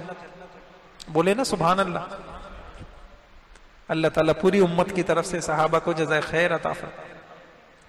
کتنی باتیں ہو گئی؟ تو یہ جتنی صفات قرآن میں آئی ہیں اس کا پہلا مصداق کون ہے؟ صحابہ کرام. چھٹی بات کیا ہے؟ پانچویں بات کیا ہے؟ معمولی لوگ نہیں تھے وہ. آخری بھائی مجھے بتائیے کوئی آدمی کہ اس کو کوئی عہدہ دیا جاتا ہے اس کو ٹیم دی جاتی نہیں دی جاتی؟ یہ بغیر ٹیم کے وہ کام کرے گا. تو ایک بندہ اس کو کام دیا جا رہا ہے اتنا اونچا کہ سارے عالم کو تم نے مسلمان کرنا ہے، اسلام کا پیغام سارے عالم کو پہنچانا ہے. تو ٹیم کیسی دی جائے گی؟ نکموں کی، کامچوروں کی، کمزور ایمان والوں کی. آج بھی کسی اللہ والے کی صحبت کے ہم قابل نہیں ہیں. نہیں، یہ جماعت میں جاتے ہیں نا لوگ، کہتے ہیں یار یہ بہت اصول والے ہیں یار، ان کے ساتھ نہیں جائیں گے، ہمارا تو بھی جینا حرام ہو جائے گا. جماعت بھی بناتے ہیں اپنی پسند کی. ہمیں پتہ ہے کہ اگر اصول والوں کے ساتھ ہم جماعت میں بھی چلے گئے یہ تو وقت پہ جگائیں گے، وقت پہ کھلائیں گے، خوب گشتے کرائیں گے، قربانیاں کرائیں گے، راتوں کو اٹھائیں گے. یہ ہمارے تو چلے میں ہمارا تو حال برا ہو جائے گا. ہمارا تو حال یہ دین کی خدمت میں بھی کہتے ہیں گرمی میں ہم کہیں گے کہ ٹھنڈی جگاؤ، اچھی جگاؤ، اور ٹھنڈ میں ہم کہیں گے گرم جگاؤ. ہم تو اپنے دور کے جو ہمارے اپنے صحابہ ہیں ان کے ساتھ چلنے کے لیے ہم تیار نہیں ہیں. حضور کے ساتھ چلنے کے لیے حضور نے جن کو چنا ہوگا، اللہ نے جن کا انتخاب کیا ہوگا، کچے لوگ ہوں گے؟ اب دیکھیے انتخاب اللہ پاک نے کہا ان اللہ تبارک و تعالی، حدیث میں آتا ہے اختارنی واختار لی اصحابی، اللہ نے میرے لیے صحابہ کا خیر الناس قرنی. بہرحال بہت ساری حدیثیں، اسی لیے فرمایا لا تسبوا اصحابی، میرے صحابہ کو برا بھلا مت کہا کرو. لو ان احدکم انفق مثل احد ذهبا ما ادرک مد احدهم ولا، تم سارے لوگ بہت کے پہاڑ کے برابر بھی تم خرچ کر دو نا، میرے صحابہ نے جو اتنی مٹھی دی ہے تم ان کے ایمان کو، اخلاص کو نہیں پا سکتے. کہ ایک روایت میں آتا ہے حضور کے صحابہ کو برا نہ کہو اس لیے کہ حضور کے ساتھ گزری ہوئی ایک گھڑی تمہارے 40 سال کی عبادت سے بہتر ہے. سعید ابن زید کہتے ہیں صحابہ میں کسی کا رسول اللہ کے ساتھ کسی جنگ میں شرکت جس میں ان کا چہرہ غبار آلود ہو جائے یہ زیادہ بہتر ہے کہ تم میں سے کوئی شخص اپنی عمر بھر عبادتیں کرتا رہے، اس کی نوح علیہ السلام کی عمر ہی کیوں نہ مل جائے. عبداللہ ابن مسعود کہتے ہیں اللہ تعالیٰ نے بندوں کے قلوب پہ نگاہ ڈالی تو حضرت محمد صلی اللہ علیہ وسلم کے دل کو تمام بندوں کے دلوں میں بہتر پایا. پھر اللہ نے ان کو اپنے لیے چن لیا کہ ان کو رسول بنایا. پھر دوبارہ اللہ تعالیٰ نے دلوں پہ قلوب پہ نگاہ ڈالی تو رسول اللہ کے صحابہ کے قلوب کو سب سے بہتر پایا تو ان کو اپنے نبی کا وزیر بنایا، مشیر بنایا، صحابی بنایا. ابن مبارک رحم اللہ کہتے ہیں ہم نے کوئی قوم نہیں دیکھی جو رسول اللہ کے صحابہ سے بہتر ہو. ایک جگہ فرماتے ہیں سیدنا معاویہ رضی اللہ عنہ کی ناک کی مٹی عمر بن عبدالعزیز سے افضل ہے، بہتر ہے. وہ گرد و غبار جو امیر معاویہ رضی اللہ عنہ کے گھوڑے کی ناک میں داخل ہو گیا وہ اویس قرنی کی عمر سے بھی بہتر ہے. اچھا خیال یہ آتا ہے کہ شاید یہ افراد بہتر ہیں. اب سن لیجئے حضرت تھانوی رحمت اللہ علیہ نے کیا لکھا ہے, بہت بڑی بات بتا رہا ہوں. حضرت مولانا اشرف علی تھانوی فرماتے ہیں صحابہ کا ہر فرد کل عالم کے مسلمانوں سے افضل ہے. اللہ, اتنا بڑا آدمی, صحابہ کا ہر فرد کل عالم کے مسلمانوں سے افضل ہے. کوئی غیر صحابی مسلمان کسی صحابی سے کمال علمی میں تو اکمل ہو سکتا ہے, معلومات اس کے پاس زیادہ ہو سکتا ہے, لیکن افضل نہیں ہو سکتا. کیوں؟ کیونکہ افضلیت کا مدار قبولیت عند اللہ پر ہے, یہ اختیاری نہیں ہے. کمالات کی تحصیل اکتسابی اور اختیاری ہے. آپ معلومات جمع کر سکتے ہیں صحابہ سے زیادہ, لیکن آپ اللہ کے ہاں مقبول ہو جائیں یہ کسی کے اختیار میں نہیں ہے. ابن مسعود رضی اللہ عنہ نے ایک مرتبہ اپنے زمانے کے لوگوں سے کہا تم لوگ صحابہ سے زیادہ نماز پڑھنے روزہ رکھنے والے ہو, ان سے زیادہ مجاہدے کرتے ہو, مگر وہ تم سے بہتر تھے. لوگوں نے پوچھا کس وجہ سے؟ فرمایا ہم کانوا ازہد فی الدنیا وارغب فی الآخرہ, وہ دنیا سے بے رغبت بہت تھے. مجھے یہ بتائیے جان لٹانا آسان کام ہے؟ اعلان ہوتا تھا اور شوق شہادت کی تمنائیں, عجیب عجیب صحابہ ہیں. ایک قلعہ فتح نہیں ہو رہا, کون تھے؟ اویس انس بن نضر تھے, کون تھے؟ یا ان کے بھائی تھے؟ اللہ, قلعہ فتح نہیں ہو رہا, صحابہ کو کہہ رہے ڈھال کے لے کر مجھے اوپر سے پھینک دو, قلعے کے اندر پھینک دو, میں دروازہ کھول دوں گا. ہم اور آپ کیا ہیں؟ کیا ہماری نمازیں, کیا ہمارے اعتکاف؟ پیسے پہ بات آ جائے تو اچھے اچھوں کا ایمان ہل جاتا ہے. اچھے اچھوں کا حج, حاجیوں کا حج, پیسہ پیسہ, وہ تو دنیا سے بے رغبت. تو سب سے بڑی نیکی تو یہی تھی کہ ان کا دل دنیا والا نہیں تھا, ان کا دل آخرت والا تھا. ہر وقت آخرت کی تیاری, ہر وقت آخرت کے لیے ہر قربانی دینے کے لیے تیار.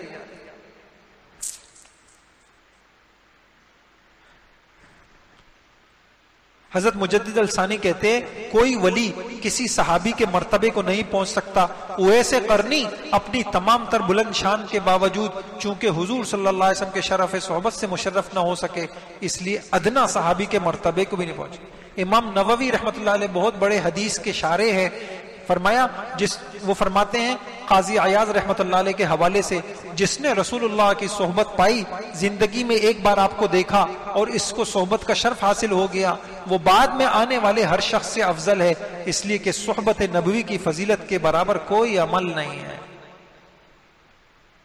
یہ باتیں سمجھ میں آ گئیں؟ کتنی باتیں ہو گئیں بتائیے؟ نمبر ایک ایمان والے تھے. نمبر 2 سب قابل اعتماد, عادل, متقی. اور نمبر 3 مغفرت اور اللہ کی رضا کا وعدہ ہے. نمبر 4 جتنی قرآن میں ایمان والوں کی جتنی صفات آپ پڑھ لیں, ہم خوش ہو رہے ہیں کہ یہ حاجی صاحب کی صفات ہیں, یہ معتکفین کے بارے میں یہ آیا ہے, یہ آیا ہے, یہ ساری فضیلتیں سب سے پہلے کس کے لیے ہیں؟ آگے. اور صحابہ کون تھے؟ چنے ہوئے تھے. اب میں آپ کے سامنے صحابہ کے کچھ حقوق, جب صحابہ ایسے تھے تو ان کے حق ہیں نا, ان کے حق کیا ہے؟ وہ 2-3 حق ہیں, بس وہ 3 حق بیان کروں گا, اس کو اچھی طریقے سے سمجھ لیں. سب سے پہلا حق لکھیے, صحابہ کی فضیلت, حیثیت اور مرتبے کو تسلیم کرنا. آپ نہیں لکھ رہے؟ لکھیں صحابہ کی فضیلت, حیثیت اور ان کے مرتبے کو تسلیم کرنا.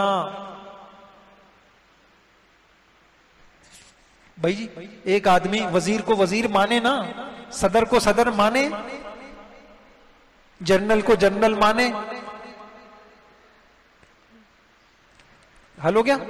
تو صحابہ کو جو کچھ اللہ کے رسول نے دیا ہے, جو حیثیت, جو مرتبہ دی ہے, ہمارا اور آپ کا پہلا کام یہ ہے ہم ان کو ویسا مانیں. حل ہو گیا. ابن مسعود رضی اللہ عنہ فرمایا کرتے تھے, جو بڑی عجیب حدیث ہے یہ صحابہ کے متعلق, یہ عجیب بات ہے, سنیے گا غور سے.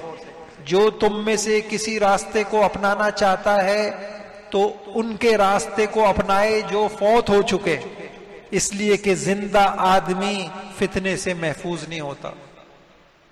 ہم میں سے کوئی دعویٰ کر سکتا ہے کہ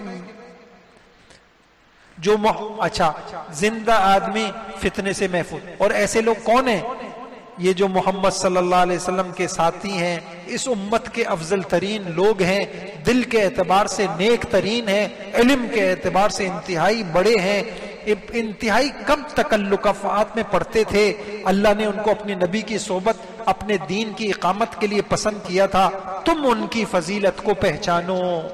یہ دیکھیں، یہ تشکیل کر دی انہوں نے، ان کی فضیلت کو پہچانو، ان کے مرتبے کو تسلیم کرو اور ان کے طریقے کی پیروی کرو، جس قدر طاقت ہو تم ان کے اخلاق اور سیرتوں کو اختیار کرو۔ اچھا، صحابہ کے بھی رتبے ہیں۔ میں نے آپ کو کہا نا، دین میں درجوں کا پہچاننا بہت ضروری ہے، کیا چیز فرض ہے، کیا واجب ہے۔ تمام اہل حق کا اس پہ اجماع ہے کہ پیغمبروں کے بعد تمام انسانوں میں افضل کون ہے؟ ابو بکر رضی اللہ عنہ۔ ان کے بعد کون ہے؟ حضرت عمر رضی اللہ عنہ۔ ان کے بعد کون ہے؟ حضرت عثمان۔ ان کے بعد کون ہے؟ یہ پھر خلفائے راشدین کے بعد کون ہے؟ عشرہ مبشرہ۔ ان کے بعد کون ہے؟ اہل بدر، بدر والے، یہ یاد رکھیے گا آپ۔ اور بدر والوں کے بعد کون ہے؟ احد۔ احد والوں کے بعد کون ہے؟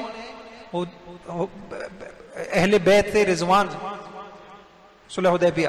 اس کے بعد تمام صحابہ کا مقام ان کے علم اور تقوی کے اعتبار سے، یہ ترتیب علماء نے لکھ دی ہے۔ یاد ہو گئی آپ کو؟ کتنی باتیں ہو گئی؟ کتنے حق ہو گئے؟ پہلا حق ہو گیا۔ دوسرا حق، یہ بہت اہم ہے، انشاءاللہ بہت ساری آپ کے شکوک شبہات دور ہو جائیں گے، بہت غور سے سنیے گا۔ تمام صحابہ سے محبت کرنا، بغض نہ کرنا، اور جو ان سے بغض رکھے اس سے بغض رکھنا۔ لکھیے،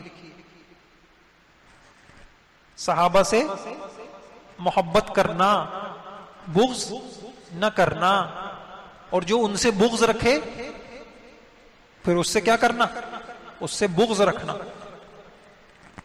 یہ بہت اہم ہے، انشاءاللہ یہ اگر سمجھ آ گیا آپ کو، اللہ کی ذات سے امید، اور آپ اچھی طرح سمجھیے گا اس کو۔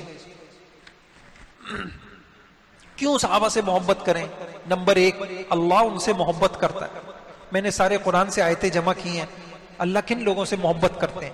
توبہ استغفار کرنے والوں سے، طہارت اور پاکیزگی اختیار کرنے والوں سے، نیکوں سے، صبر کرنے والوں سے، عدل و انصاف کرنے والوں سے، تقوی پرہیزگاری والوں سے، توکل والوں سے، اللہ کی راہ میں صف میں باندھ کر جہاد کرنے والوں سے، نبی کریم صلی اللہ علیہ وسلم کی سنتوں پہ چلنے والوں سے۔ یہ آیتوں کے خلاصے میں نے آپ کو بتائے، اور یہ ساری صفات صحابہ میں تھی نہیں تھی، تو اللہ ان سے محبت کرتے تھے نہیں تھے؟ تو ہم بھی کریں۔ نمبر 2، اللہ کے رسول بھی صحابہ سے محبت کرتے تھے۔ فمن احبہم فبحبی احبہم، پڑھتے نہیں آپ؟ نمبر 3، اللہ کے نبی کی یہ کوشش ہوتی تھی کہ میرے دل میں کسی صحابی سے متعلق کوئی کدورت نہ ہو، بغض نہ ہو۔ ابھی کل کے بیان میں انہوں نے سنا ہی نہیں، لا یبلغنی احد عن احد من اصحابی شیئا فإنی احب ان اخرج الیکم وانا سلیم الصدر۔ بھائی میرے صحابہ کے متعلق کچھ نہیں سنایا کرو، میرا دل چاہتا ہے جب میں مجمع میں آؤں تو سارے صحابہ سے میرا دل پاک صاف ہو۔ تو یہ کس کی کوشش ہوتی تھی؟ اللہ کے۔ کل آپ نے سنی نا بیان میں حدیث کہ بولے، سنی نہیں سنی؟ کل بیان کیا نا انہوں نے۔ تو اللہ کے نبی جب یہ چاہتے تھے کہ میرے دل میں کسی صحابی کا کوئی کدورت نہ ہو، ان سے متعلق کوئی میل نہ ہو، کوئی کمی نہ ہو، تو ہمیں بھی کیا کرنی چاہیے؟ کوشش کرنی چاہیے۔ شیخ الاسلام ابن تیمیہ رحمۃ اللہ علیہ عقائد بیان کرتے ہوئے لکھتے ہیں، اہل سنت والجماعت کا اصول ہے کہ اپنے دلوں اور اپنی زبانوں کو رسول اللہ کے صحابہ کے بارے میں سلامت رکھیں۔ فرمایا، اچھا یہ بات آ گئی۔ پھر تیسری بات، ہمیں حکم ہے، پہلی بات اللہ محبت کرتے ہیں، اللہ کے رسول محبت کرتے ہیں، تیسری بات ہمیں حکم ہے کہ ہم صحابہ سے محبت کریں۔ کہاں ہے حکم؟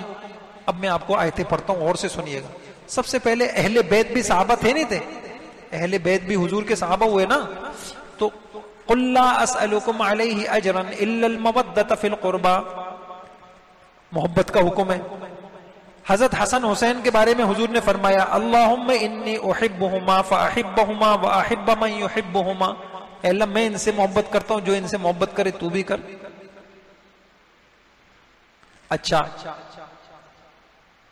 انصار سے محبت کا حکم.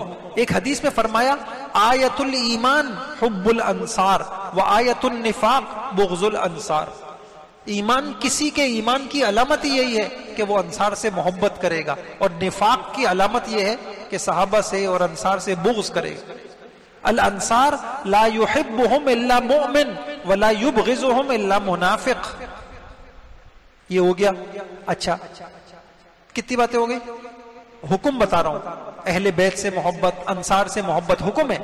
عام ہمیں یہ حکم ہے یا نہیں ہے کہ ہم عام مومنین ایک دوسرے سے محبت کریں؟ مجھے بتائیے. ہے؟ قرآن میں ہے والمؤمنون والمؤمنات بعضهم اولیاء بعض. قرآن میں ہمیں دعا سکھائی ربنا اغفر لنا ولاخواننا الذین سبقونا بالایمان ولا تجعل فی قلوبنا غلا للذین آمنوا. اے اللہ ہمارے دل میں کسی مسلمان کی نفرت نہ ہو.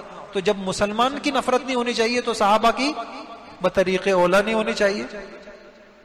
یہ محدثین نے لکھ بھی دیا. پھر ایک بات یہ ہے کہ انسان کو اپنے محسنوں سے محبت ہوتی ہے نہیں ہوتی؟ اور صحابہ ہمارے محسن ہیں یا نہیں؟ جلدی بولیے، صحابہ محسن ہے یا نہیں؟ اچھا، صحابہ کے کیا احسانات ہیں؟ کیا انسان کو کمال والوں سے محبت ہوتی ہے نہیں ہوتی؟ یار یہ بہت ذہین ہے، یہ بہت خوبصورت ہیں، یہ بہت ماہر ہیں. انسان کو کمال والوں سے، تو صحابہ تو کمالات، ان کے کمالات کا کیا کہنا. میں آپ کو تھوڑے سے ان کے موٹے موٹے کمال بتاؤں. اسلام میں سبقت، سب سے پہلے مسلمان وہی تھے. نزول شریعت کے عینی شاہد صحابہ عجیب تھے. ایک صحابی کہہ رہے کہ یار حضور پہ وحی آتے ہوئے میں نے کبھی نہیں دیکھا، مجھے کبھی دکھاؤ کیسے آتی ہے. تو حضور پہ وحی آتی تھی نا، آپ کے اوپر ایک کیفیت آتی تھی. بڑے صحابہ آپ کے اوپر کپڑا بھی ڈال دیتے. حضرت عمر رضی اللہ عنہ نے کپڑا اٹھا کے ان کو یوں دکھایا، دیکھو یہ ایسے وحی آتی ہے. وحی اترتے ہوئے جو دیکھ رہے ہوں، اللہ اکبر. حضور کے مدرسے کے سب سے پہلے شاگرد، اور سب سے بڑی بات حضور کے مزاج شناس. اچھا، عجیب بات میں آپ کو بتاؤں، آج کا ایک آدمی اٹھتا ہے اور وہ دین بیان کرنے لگتا ہے. او بھائی دین، میں نے آپ کو ایک بات بتائی تھی، صحبت کا علم بے بدل ہوتا ہے. جوہرائیے میرے ساتھ، کیا کہا تھا میں نے آپ کو؟ خدا کی قسم، صحبت کا علم بے بدل ہوتا ہے. تو صحابہ کے پاس باتوں والا علم تھا یا صحبت کا علم تھا؟ تبھی تو صحابی ان کو کہتے ہیں.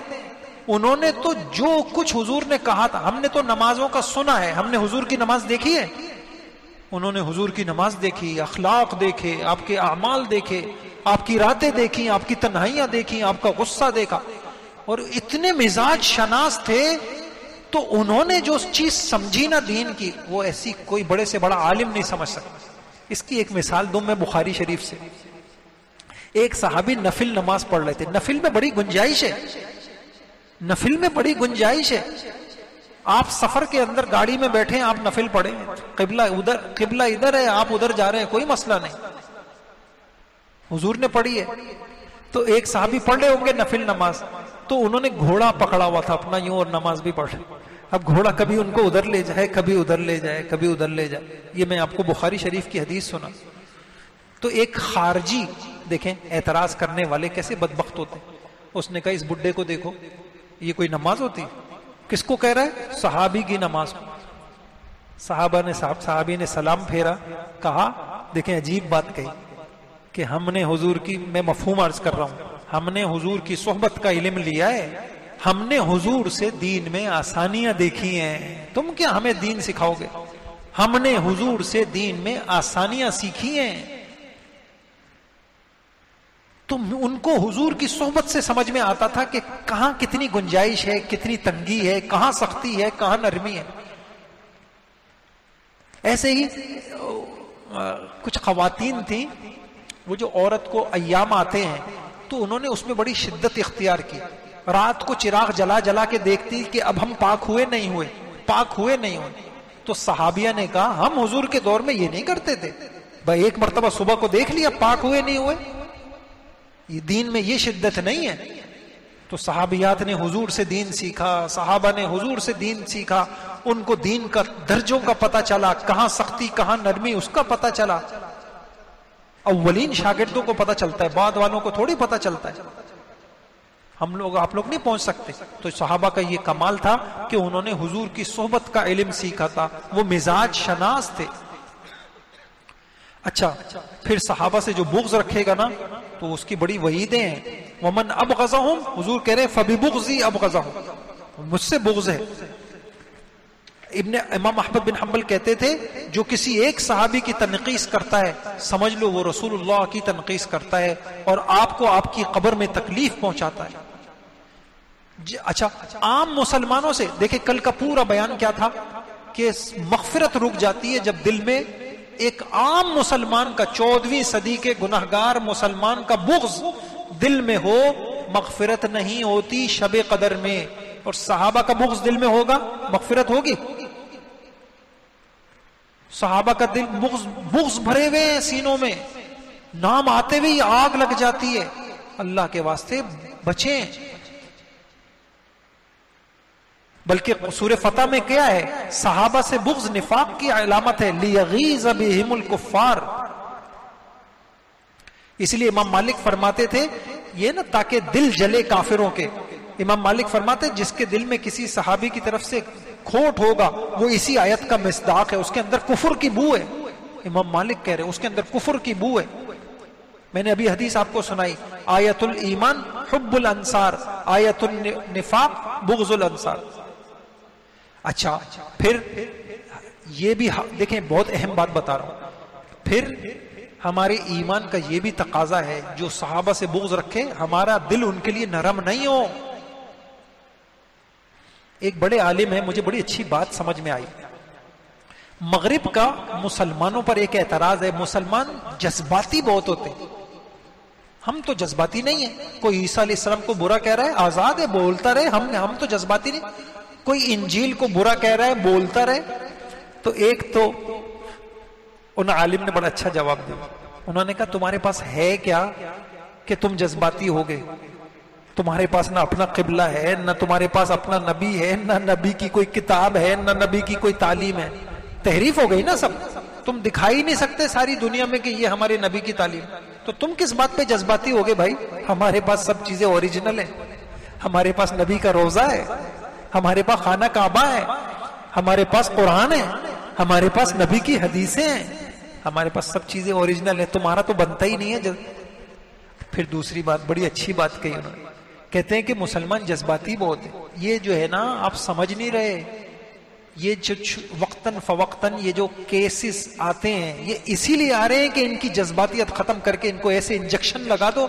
ان کو شہوتوں کے انجیکشن لگ گئے ہیں، ان کو بے حیا. اب تھوڑے سے آخری انجیکشن جو ان کا ایمان کا آخری سہارا ہے وہ آخری سہارا بھی ان سے چھین لو.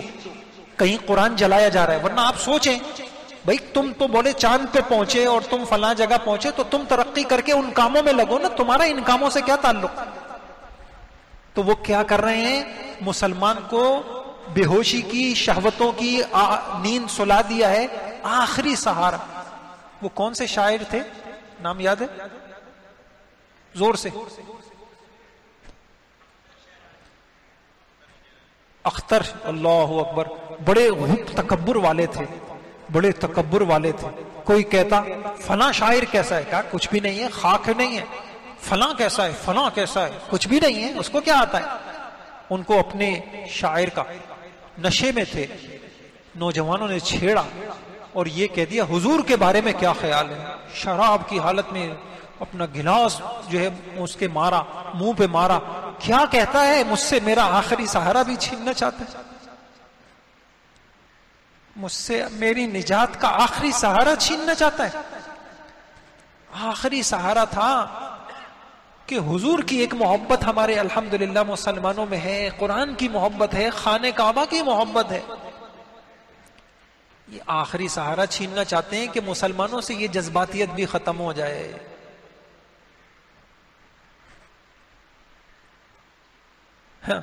حضور علیہ الصلوۃ والسلام، ایک یہودی حضور کے پاس آیا، یہ مسلمان نے مجھے تھپڑ مار دی. جذبانیت تو ہمارے ایمان کا حصہ ہے. یہ مجھے تھپڑ مار دیا. کیوں مار دیا؟ کہا کیا ہے؟ والذی اصطفاک علی، اس نے کہا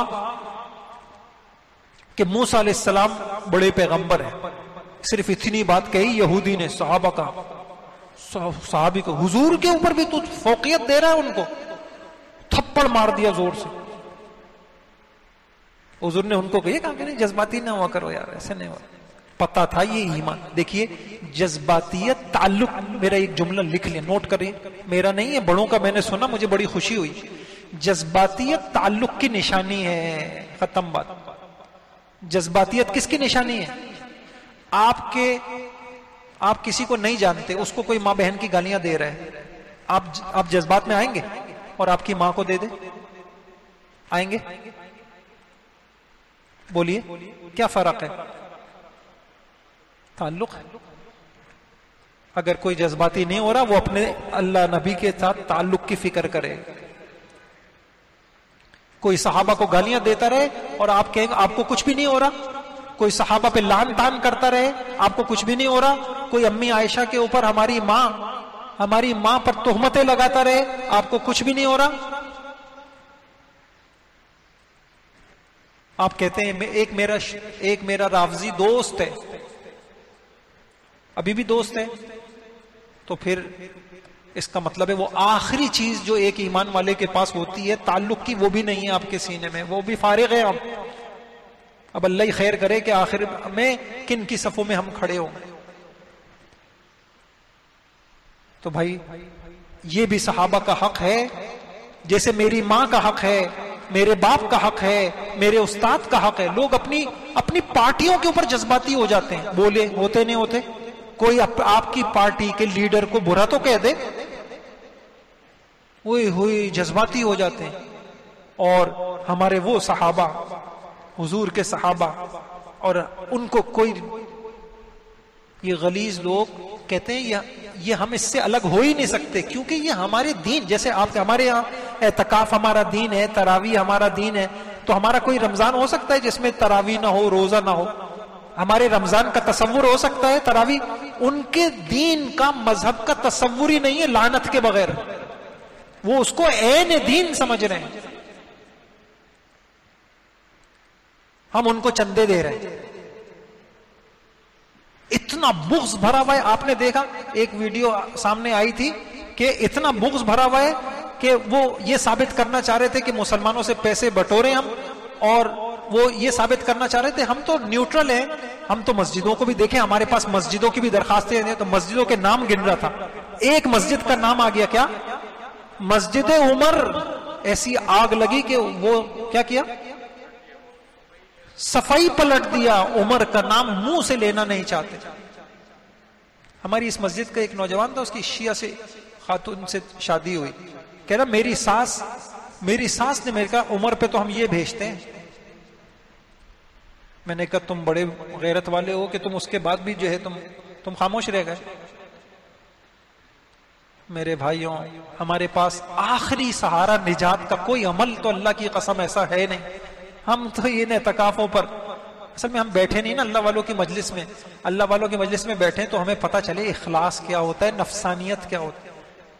اللہ والے آخر تک روتے رہتے ہیں اللہ نفسانیت ہمارے اندر سے نکال دیں. ہم وہاں بیٹھیں تو پھر ہمیں اب اپنے عملوں کا پتہ چلے گا. اور ہمارا کوئی عمل نہیں. ہمارے پاس ایک چیز ہے آخری سہارا کہ حضور سے الحمدللہ محبت ہے، اور واقعی ہے. صحابہ سے محبت ہے. یہ محبت بڑی چیز ہوتی ہے. مسجد سے محبت، عرش کے سائے ملیں گے. اللہ خانہ کعبہ سے محبت، قرآن سے محبت، صحابہ سے محبت. تو یہ ٹھیک ہے. تو یہ بھی صحابہ کا حق ہے کہ جو ان سے بغض کرے ہمارے دل میں بھی کیا ہو؟ بغض ہو ہمارے دل میں. میں نے ایک اللہ والوں کو دیکھا، آپ کو تو یقین نہیں آئے گا، مولانا نذر الرحمان صاحب کو. کیا دیکھا میں نے؟ ان کے گاؤں میں، پنڈی میں اپنے گاؤں میں تھے، شیعوں کی اذان ہوئی. یہ اذان میں کیا کہتے ہیں؟ اشہد ان علی ولی اللہ وسیع رسول اللہ وخلیفتہ بلا فصل. مولانا کے چہرے کا رنگ بدل گیا، ماتھے پہ بل آ گئے، اور ایک لفظ بولا لعنت اللہ علی شرکم، خدا کی لعنت ہو تمہارے اوپر. اور پھر جتنی مرتبہ ان کی اذانیں کانوں میں پڑتی رہیں، کہنے لگے اس کا مطلب یہ ہے کہ سارے صحابہ دھوکے باز تھے، انہوں نے ابو بکر کو پہلا بنا دیا، حقیقت میں پہلے کون تھے؟ علی تھے. اس کا تو یہی مطلب ہوا نا اس اذان کا. اور پھر یہ روایت مجھے ملی کہ جب اس طرح کی باتیں ہم سنیں تو ہم یہ جملہ پڑھیں لعنت اللہ علی شرکم. کیا پڑھیں ہم؟ تمہارے شر پہ خدا کی لعنت. لعنت اللہ. تو بھائیوں بغض بھی دیکھیے، آپ قرآن کا پہلا صفحہ کھولیں، ہم سمجھتے ہیں اچھا ہم لوگ عجیب لوگ ہیں، مروت نہیں جی، سب ایک ہیں، مروت ہونی چاہیے، محبت ہونی چاہیے. ہمارے دین میں محبت بھی دین ہے، نفرت بھی دین ہے. پہلی آیت کھولیے نا، آپ سورہ فاتحہ کا کیا جواب دیں گے؟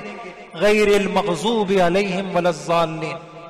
اے اللہ جن پر تیری پھٹکار ہوئی ہے، جن پہ تیرا غضب ہوا ہے، ان سے تو ہمیں دور رکھی ہو. ان کی نفرت ہمارے دین، نفرت بھی ہمارے دین کا حصہ ہے، محبت بھی ہمارے دین کا حصہ ہے. من احب للہ وابغض للہ واعطى للہ ومنع للہ فقد استکمل الایمان. ایمان محبت سے بھی اور نفرت سے بھی کامل ہوتا ہے. تو ایمان کی نشانی یہ ہے اللہ رسول کو جس سے محبت ہمیں اس سے محبت، اللہ رسول کو جس سے نفرت ہمیں اس سے نفرت. یہ سمجھ گئے؟ تو بغض بھی ہمارے ایمان کا حصہ ہے. ہم گالی نہیں دیتے کسی کو، ہم حسن کو گالی دیتے نعوذ باللہ، ہم ان کی محبت کو عین ایمان سمجھتے. الحمدللہ ہمارے دین کے اندر کوئی گالی لعن طعن ہے؟ یہودیوں کو گالی دیتے ہیں، گالیاں نہیں ہیں ہمارے دین میں. لیکن ہم اتنے بے غیرت بھی نہیں ہیں کہ ہم گالیاں سنتے رہیں اپنی ماؤں کو، ہم تہمتیں سنتے رہیں. آپ کوئی شریف آدمی پڑھ نہیں سکتا جیسی جیسی تہمتیں لگی ہیں صحابہ کے اوپر، صحابیات کے اوپر، حضور کے گھرانے کے اوپر. تو یہ بات بھی ہے، یہ بھی ہمیں رکھنا ہے، یہ بھی ہمارے ایمان کا حصہ ہے. بس یہ انشاءاللہ تھوڑا سا کچھ اہم چیزیں آپ کے ذہن میں ہوں گی، اس کو میں کل پڑھ لیں گے. اللہ تعالیٰ مجھے بھی آپ کو، اللہ تعالیٰ عمل، میں بتاتا ہوں، اللہ تعالیٰ عمل کی توفیق عطا فرما دے، اور اللہ تعالیٰ ہم سب کو دین پر استقامت نصیب فرما دے. ہماری جو دین کی بنیادیں، اور اچھا یہ کوئی نئی چیزیں نہیں ہیں، وہ تو ہم نے سیکھنا چھوڑ دیا نا. ویسے آپ کے دل میں یہ چیزیں ہیں، بس ابھی پکا ہونا ہے ہمیں ان چیزوں کے اوپر. اللہ تعالیٰ عمل کے. سبحان اللہ وبحمدہ، سبحان اللہ العظیم. اللہم صلی وسلم علی نبینا محمد. اے اللہ ہم سب کو حضور علیہ الصلوۃ والسلام کی محبت اور حضور کی وجہ سے صحابہ اکرام سے محبت نصیب فرما. یا اللہ اس امت کے محسن تھے، پوری امت کی طرف سے، ہماری طرف سے ان کو بہترین جزائے خیر عطا فرما.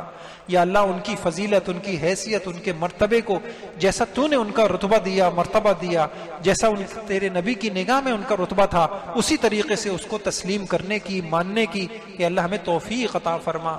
اے اللہ صحابہ کرام کا حق ہے کہ ہم ان سے محبت کریں، ہمارے دلوں کو صحابہ کی محبت سے بھر دے. یا اللہ ہمارے دلوں کو صحابہ کی محبت سے بھر دے. اور یا اللہ جو ان سے بغض رکھتے ہیں ہمارے دلوں کو ان کے بغض سے بھر دے. اور یا اللہ ہم سب کو ایسے شریروں سے، پوری امت مسلمہ کی حفاظت فرما.